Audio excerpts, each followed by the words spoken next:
मित्रांनो नमस्कार. आज आपण कांदा उत्पादक शेतकऱ्यांबद्दल बोलणार आहोत आणि आपण सध्या कांद्याच्या फील्डवर आहोत. तुम्ही इकडे पाहत असाल हा कांदा जवळजवळ एका महिन्याच्या जवळपास असेल. यामध्ये नुकताच शेतकऱ्यांनी खत व्यवस्थापन केलेलं आहे. पण शेतकरी मित्रांनो यामध्ये आपल्याला नाही का काही समस्या पाहायला मिळतात, जी तुम्हाला मी इकडे दाखवतोय.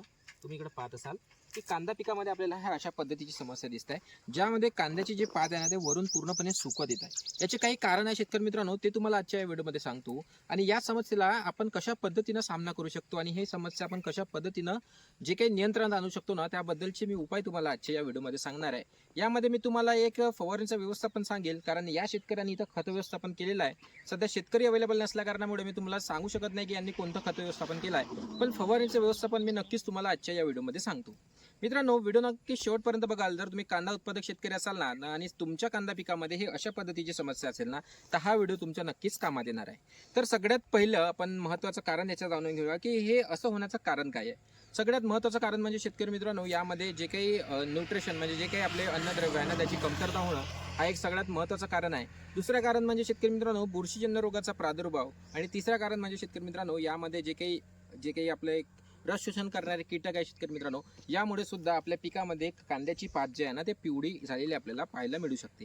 तर सध्या हा कांदा 1 महिन्याचा आहे आणि या कांद्याच्या पिकामध्ये आपण कोणतं फवारणीचं व्यवस्थापन करावं यासाठी मी तुम्हाला टॉपचे काही कॉम्बिनेशन आजच्या या व्हिडिओमध्ये सांगतो.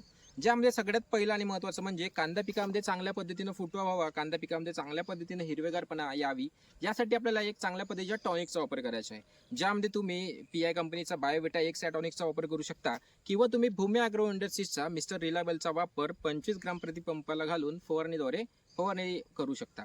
याच्यामुळे काय होईल ना, तुमची काही हरितद्रव्य निर्मितीस चालना मिळेल, फोटोसिंथेसिसचा प्रोसेस चांगल्या पद्धतीला होईल आणि आपलं कांदा पीक आपल्याला हिरवेगार झालेलं पाहायला तिकडे नक्कीच मिळणार आहे. आणि कांद्याची जे काही ग्रोथ आहे ते सुद्धा चांगल्या पद्धतीनं होईल.